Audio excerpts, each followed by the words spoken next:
ध्यान से समझो, यहाँ समझ गए।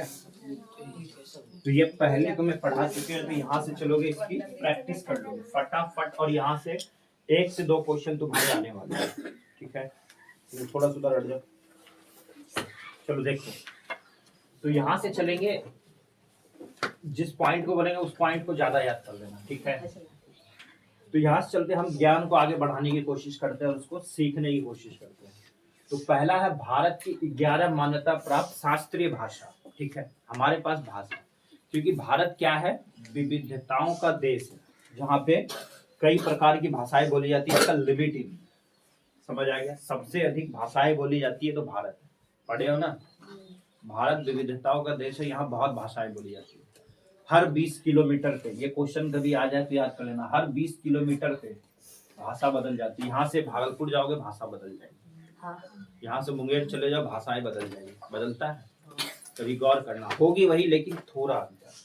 तो हर भाषा एक दूसरे में कंबाइंड होता है, उसको समझ जाओगे लेकिन बोल नहीं पाओगे, ठीक है। बंगाल चले जाओ, उसकी भाषा समझ जाओगे वो क्या कहने के लिए सोच रहा है, लेकिन बोल नहीं पाएंगे क्योंकि ज्यादा दूर पड़ जाता है, इसलिए ज्यादा भाषाएं बदल। तुम दक्षिण साइड चले जाओ, जैसे अभी चलेंगे, वहां तेलुगु बोला जाएगा, समझ जाओगे क्या बोलने की कोशिश कर रहा है, पढ़े लिखे रहोगे तभी, ऐसे तो कुछ नहीं समझोगे।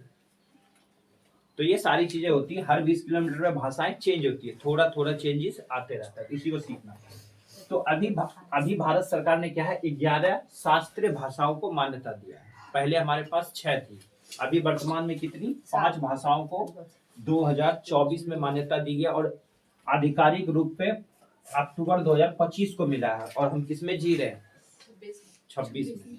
तो ये क्वेश्चन आएगा, समझ गए। पूछा क्या जाता है, जो न्यू क्वेश्चन है तुम्हारे बुक में नहीं, अभी था ना उस बुक में कितनी थी, सिर्फ 6 ही थी। तो ये 11 को जोड़ा गया, 5 को जोड़ा गया, इस 5 को याद कर लेना है। तो पूछा जाएगा वर्तमान में कितनी शास्त्रीय भाषाओं को जोड़ी गई है, 5, याद रहेगा। वर्तमान में कितनी शास्त्रीय न्यू भाषाओं को जोड़ी गई है, 5। पहले कितनी थी, 6। पहले कितनी थी, पहले कितनी थी, तो 6। ये 2 क्वेश्चन बन जाएगा। चलो अब पूछा जाएगा सबसे पहली शास्त्रीय भाषा क्या थी, तमिल। ये 10th में बार बार पूछा जाता है। तो पहली शास्त्रीय भाषा क्या थी, तमिल। कोई कंफ्यूजन नहीं है, हिंदी मार क्या, तमिल। पहली शास्त्रीय भाषा तमिल हो जाएगा। चलो तमिल जो बोली जाती है तमिलनाडु में बोली जाती है, त से तमिल, त से तमिलनाडु। ये कहाँ है, दक्षिण साइड हमारा भारतीय राज्य। भारत का नक्शा जब पढ़ाएंगे तो सारा याद हो जाएगा, पूरे 28 राज्य भारत का याद करना है मैप के द्वारा, तभी तुम्हें भूगोल घुसेगा, नहीं तो। चलो आगे, संस्कृत हमारी सबसे पुरानी भाषा है। सबसे पुरानी भाषा संस्कृत। संस्कृत से ही हर भाषा का विकास हुआ, ये क्वेश्चन तो आता है ना, सबसे पुरानी संस्कृत, याद रहेगा। सबसे पुरानी भाषा संस्कृत। रामायण किसमें लिखा गया, महाभारत किसमें लिखा गया, पूजा घर में किसमें करवाते हैं, पंडित जी भी आए बोलेंगे शुद्ध क्या होता है भाई, संस्कृत में। लेकिन बोलेंगे नहीं, समझे ना बेच की बोले, हिंदी भी बता लगा। तो संस्कृत के साथ साथ हिंदी भी बताता है। वो पूजा कराने में लग जाएगा 2.5 से 3 घंटा, लेकिन यहाँ तो आधा घंटा में पूजा हो जाता है, 15 मिनट। आजकल डिजिटल जमाना है। तो संस्कृत क्या है, सबसे पुरानी, और इसी भाषा से सभी भाषाओं का विकास हुआ। आगे चलते तेलुगु। तो तेलुगु कहाँ, तेलंगाना की साइड। तेलुगु कहाँ, तेलंगाना आंध्र प्रदेश में देखने को मिलता है। लिख दे इसको क्या। चलो कन्नड़ ये याद कर लेना, कर्नाटक। क से कन्नड़, क से कर्नाटक, कर्नाटक में बोली जाती है। मलयालम, ये क्वेश्चन आएगा तुम्हारा 10th में। मलयालम कहाँ की भाषा है, तो केरल। क्यों आता है, सबसे अधिक महिलाओं की संख्या केरल। सबसे अधिक आर्थिक रेशियो की बात करें, केरल, ठीक है। चलो आगे चलते हैं। उड़िया, ये उड़ीसा में बोली जाती है। उड़िया कहाँ, उड़ीसा में, इसी में छुपा है। उड़ीसा में बोली जाती है उड़िया। मराठी कहाँ बोली जाती है, महाराष्ट्र। मराठी कहाँ बोली जाती है, महाराष्ट्र, याद रहेगा। चलो पाली हमारी, तुम जब जैन धर्म और बौद्ध धर्म पढ़ेंगे तो वहां सीखेंगे पाली भाषा। आगे चलते हैं प्राकृत। तो प्राकृत भाषा ये हमारी जो थी, प्रकृति से पूछा जाएगा, प्रकृति से किस भाषा का विकास हुआ है। सबसे पहले प्रकृति ने में कौन सी भाषा थी, प्राकृत। प्राकृत क्या है, प्राकृतिक भाषा, याद रहेगा। चलो आगे, असमिया असम में, इसी में छुपा हुआ है राज्य का नाम। असमिया असम में। असमिया असम में। बंगाली बंगाल में। पश्चिम बंगाल में। बंगाली कहाँ? पश्चिम बन बंगाल। जाएगा। अगर ये पूछ ले तो बना लो। तो टोटल कितनी अभी शास्त्रीय भाषा है? 11, और यही पूछा जाता है। ठीक है, चलो अब चलते हैं नृत्य यानी कि डांस। हमारी क्लासिकल डांस कितने हैं, यानी कि शास्त्रीय नृत्य कितने हैं? 8। और इसी को अभी राष्ट्रपति ने पुरस्कार भी दिया है। तो देखिए 26 जनवरी को पूछा जाएगा, 26 जनवरी को किस क्या बताया था, हाँ किस झांकी को वन पुरस्कार मिला? तो वो नेवी की जो वो थी ना झांकी, उसको मिला। याद रखोगे, नेवी जो नौसेना ने दिखाया था ना अपना झांकी, उसको मिला है, याद रहेगा। तो पहले पुरस्कार मिला है, बताए थे उसको 3 दिन बाद मिलता है पुरस्कार, तो बता देंगे। चलो, तो ये हमारी टोटल अभी शास्त्रीय नृत्य कितने हैं? 8। ठीक है, ये भी पहले कितनी थी? 6 ही थी। तो अभी टोटल कितनी है? 8, और ये 8 याद करने हैं। ठीक है, अब ये 9वीं की मान्यता के लिए भेजा गया, इसको मान्यता पूरी तरीके से नहीं दिया गया, हो सकता है अभी मिल जाए। तो छऊ, जहाँ हम लोग रहते हैं, छऊ भाषा बोला जाता है यहाँ बिहार, झारखंड और पश्चिम बंगाल में देखने के लिए मिलता है। छऊ कहाँ की है? ऑप्शन जो रहेगा वही, वैसे झारखंड मारोगे। छऊ कहाँ? झारखंड, सबसे अधिक झारखंड दिखता है, वहां दिखते हमें छऊ की तरह। जैसे तुम बोलोगे इसी में भोजपुरी में छुपा हुआ है छऊ भाषा, है ना। चलो, बिहार में भी देखने को मिलता है, पश्चिम बंगाल में भी मिलता है, तो अभी मिला नहीं है। पहले ये 8 ही याद करने हैं। तो यहाँ से आएगा भारतनाट्यम, बार बार आता है। भारतनाट्यम कहाँ? तमिलनाडु। भारतनाट्यम कहाँ होता है डांस? तमिलनाडु। भारतनाट्यम अगर हम देखना चाहे तो कहाँ जाएंगे घूमने? तमिलनाडु। तमिलनाडु में कौन सा डांस? भारतनाट्यम। याद हो जाएगा।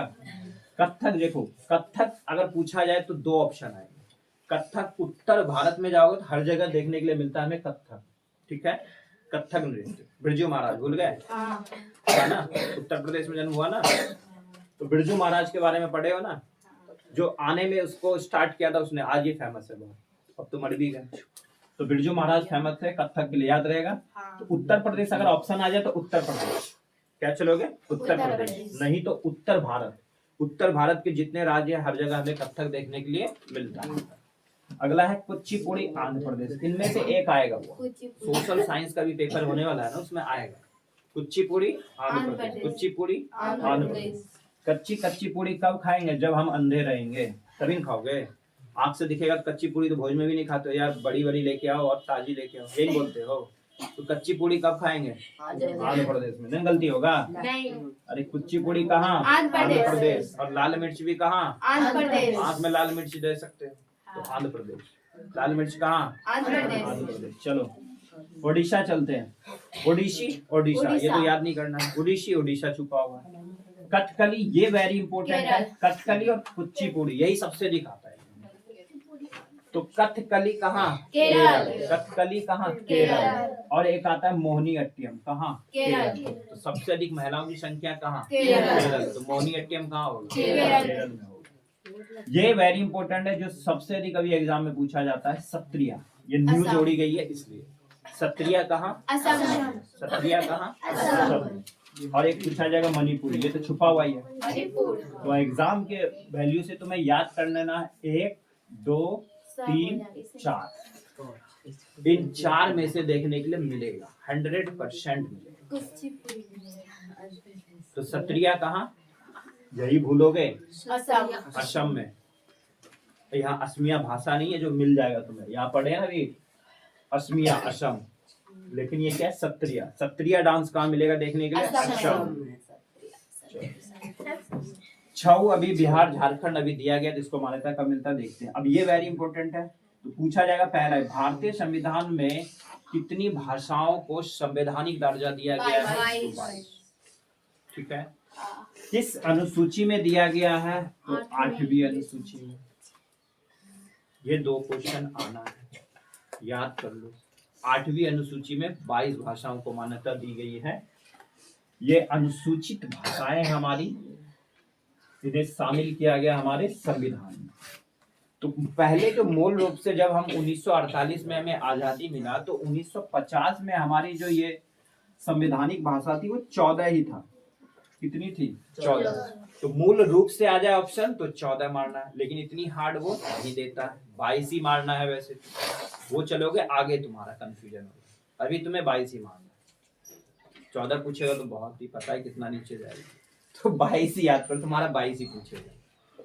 चलो तो मूल रूप से पूछे दे तो 14, मूल रूप से पहले कितनी थी? 14 भाषाओं को पहली बार मान्यता दिया गया। अब याद करना है यहाँ से, 14 के बाद 15वीं कब जोड़ी गई? सिंधी को जोड़ा गया। तो 15वीं कौन सी भाषा थी? सिंधी। सिंधी को जोड़ा गया 21वां संविधान संशोधन 1967 में। ठीक है, ये क्वेश्चंस आगे चल के अगर हार्ड करेगा तुम्हारा सोशल साइंस तो यही है। तो 14 भाषाओं के बाद 15वीं कब जोड़ी गई? सिंधी को। कब? 21वां संविधान संशोधन 1967 में। ठीक है, फिर चलेंगे 3 भाषाओं को फिर जोड़ा गया। तो 15 के बाद 16, 17, 18 ये 3 भाषाएं जोड़ी गई, कोंकणी, मणिपुरी, नेपाली। कोंकणी, मणिपुरी, नेपाली। यहाँ पे था कितना? 21वां संविधान संशोधन। यहाँ पे जोड़ दो 71वां संविधान संशोधन। याद हो जाएगा? 71वां संविधान संशोधन कब हुआ? 1992 में। 71वां, 72वां, 73वां पढ़े हो ना? अरे पंचायती राज 73वां संविधान संशोधन 1992। तो 71वां, 72वां, 73वां सारे संशोधन 1992 में ही हुए। 71, 72, 73। 73 में जोड़ा गया है पंचायती राज। ठीक है, चलिए ये 3 जोड़ी गई, कोंकणी, मणिपुरी, नेपाली। कोंकणी, मणिपुरी, नेपाली। फिर चलेंगे यहाँ से, ये कितनी हो गई? 15 के बाद 16, 17, 18। अब 5 भाषाओं को जोड़ी गई 92वां संविधान संशोधन। अब देखो ये कैसे याद होगा? ये 21 हुआ, 21 हुआ ना? 21 और 71 को अगर जोड़ देते तो कितना हो जाएगा? 92। 21, 71 याद कर लोगे तो ये याद कर लेना कैसे याद निकलेगा। 21 और 71 को जोड़ा गया तो 92वां संविधान संशोधन कब हुआ? 2003 में हुआ। और सबसे अधिक क्वेश्चन यहीं से आता है, 2003 में कौन सी 22 भाषाओं में जोड़ी गई थी? निम्न में से है। तो ये थी बोडो, डोगरी, मैथिली, संथाली। ठीक है, बोडो, डोगरी, मैथिली, संथाली। बोडो, डोगरी, मैथिली, संथाली, इन 4 भाषाओं को जोड़ी गई थी। 4 भाषाओं में सबसे अधिक याद कर लेना है संथाली। संथाली लोग सबसे अधिक देखने के लिए कहाँ मिलता है? और संथाली ये जनजाति भी है, वो है झारखंड का। ये क्वेश्चन आएगा, आता है, मॉडल पेपर मारे थे। संथाली जनजाति कहाँ देखने के लिए मिलती है? झारखंड में। तो संथाली हमारी जो भाषा थी उसे अभी संविधान में दर्जा दिया गया है। समझ गए? चलो ये वेरी इंपॉर्टेंट है, पूछा जाएगा। बताओ भारत की राष्ट्रीय भाषा क्या है? हिंदी। बच्चों को तो पढ़ पढ़ के सिखा दियो, हिंदी नहीं है। तो भारत की कोई भी राष्ट्रीय भाषा नहीं है, वो बच्चों को पढ़ा दिया जाता है। जैसे बच्चे पढ़ते हैं कि बताओ सांस किससे लेते हैं? तो नाक से लेते हैं। तो नाक से नहीं, हम लोग किससे लेते हैं? और नाक पहला ही ऑप्शन में। इसी तरीके से हमारी राष्ट्रभाषा है कोई क्या? अरे राष्ट्रभाषा है कोई क्या? नहीं है। तो भारत की कोई भी राष्ट्रभाषा नहीं है, हमारी राज्य भाषा है। तो याद कर लेना, पूछा जाएगा भारत की राज्य भाषा बता दो, तो हिंदी, और मान्यता के रूप में दिया गया है अंग्रेजी। ठीक है, हिंदी और अंग्रेजी। तुम कहीं भी जाओगे, सुप्रीम कोर्ट जाओ, तुम्हें इंग्लिश में मिलेगा देखने। तो हम इंग्लिश में काम करते हैं या हिंदी में काम करते हैं? पूरे इंडिया में कहीं भी जाओगे तो यही मिलेगा। जहाँ हिंदी नहीं बोली जा रही है वहाँ अंग्रेजी बोले। तमिलनाडु साउथ चले जाओ, अभी तुम काम करने जाओगे तमिलनाडु साउथ, चाहे कंपनी है कोई भी, हर जगह तुम्हें इंग्लिश ही बोलते हुए नजर आएंगे। कन्नड़ भाषा नहीं बोलते तो वो इंग्लिश बोलते हैं, ये तमिल नहीं बोल पाते तो वो इंग्लिश बोलते हैं ज्यादातर। ठीक है, ये तुम्हें साउथ बिहार में साउथ भारत में हमें देखने के लिए मिलता है। समझ गए? चलो, तो राजभाषा के रूप में मान्यता दिया गया। ये पूछ ले, राजभाषा के रूप में मान्यता कब दिया गया? तो 343वां संविधान संशोधन। ठीक है, 343 संविधान संशोधन द्वारा दिया गया था। ठीक है, हिंदी को राजभाषा का दर्जा 343 संविधान संशोधन। और एक पूछ लेगा निर्वाचन आयोग बता दो, तो निर्वाचन आयोग की बात करोगे तो 324 संविधान संशोधन। ठीक है, भारत का जो निर्वाचन आयोग। चलो आगे चलते हैं। अब यहाँ से कुछ पॉइंट्स है, इसको याद करो। इनमें से एक आएगा तुम्हारा। तो वेदों की संख्या कितनी है? 4। ऋग्वेद, सामवेद, अथर्ववेद और अथर्ववेद। याद है? सबसे प्राचीन वेद ऋग्वेद। सबसे प्राचीन वेद ऋग्वेद। सबसे पहले हमारा ऋग्वेद है। वेदांगों की संख्या 6। तो कंफ्यूजन मत होना, यहाँ सुनो, वेदांग कितना था 6, वेद कितना था 4, वेदांग कितना 6। ये थोड़ा बड़ा है तो इसलिए संख्या भी बड़ी है, याद हो जाएगा। वेदांग कितने 6, पुराणों की संख्या कितनी 18, पुराणों की संख्या कितनी 18, उपनिषदों की संख्या कितनी 108। इन 4 में से एक छपेगा वो। संस्कृत में हाँ। संस्कृत में भी छपेगा, सोशल साइंस में भी। संस्कृत में तो आता ही है, सबसे अधिक मंगलम पहले ही छपेगा। चलो अगला, प्राचीन पुराण मत्स्य पुराण, प्राचीन पुराण मत्स्य पुराण, याद रहेगा। पुराणों में सबसे प्राचीन क्या था, मत्स्य पुराण। अगला चलोगे, प्राचीन उपनिषद बात करते हैं तो बृहदारण्यक था जो हमारे प्राचीन उपनिषद था, वैसे वो इतना पूछा नहीं आता। चलो अब यहाँ चलते, महाभारत का युद्ध कितने दिनों तक चला था? 18 दिन। महाभारत हुआ कहाँ था? कुरुक्षेत्र हरियाणा। कहाँ हुआ था? हरियाणा। महाभारत को किसने लिखा? वेद व्यास ने, महर्षि वेद व्यास ने। किसने लिखा? महर्षि वेद व्यास। रामायण को किसने लिखा? महर्षि वाल्मीकि। ठीक है, लेकिन एग्जाम में आता है ये रामचरित्र मानस को किसने लिखा? और मान के आगे वाल्मीकि। रामचरित्र मानस को तुलसीदास ने लिखा, याद रहेगा, याद रहेगा। तो रामचरित्र मानस को गोस्वामी तुलसीदास ने लिखा है। अगला, मुगल वंश पढ़ाए थे। अरे मुगल वंश के संस्थापक अरे बाबर। तो बाबर यानी मुगलों की भाषा कैसी थी? जो आधिकारिक भाषा थी वो फारसी थी। कैसी थी? पढ़े है ना, पढ़े। उर्दू बोलते थे ना, उर्दू की लिपि क्या है? वही तो है, लिपि और फारसी की। ठीक है, याद हो जाएगा। इनमें से एक आएगा, इसको अच्छे से याद कर लेना। शास्त्रीय नृत्य पूछेगा तो ये मारना है, शास्त्रीय भाषा पूछेगा तो। शास्त्रीय भाषा कितनी है अभी वर्तमान में? 11। शास्त्रीय भाषा कितनी है? 11। शास्त्रीय नृत्य कितना है? 8। ये डाटा भी पूछ सकता है, जिसको याद रखो।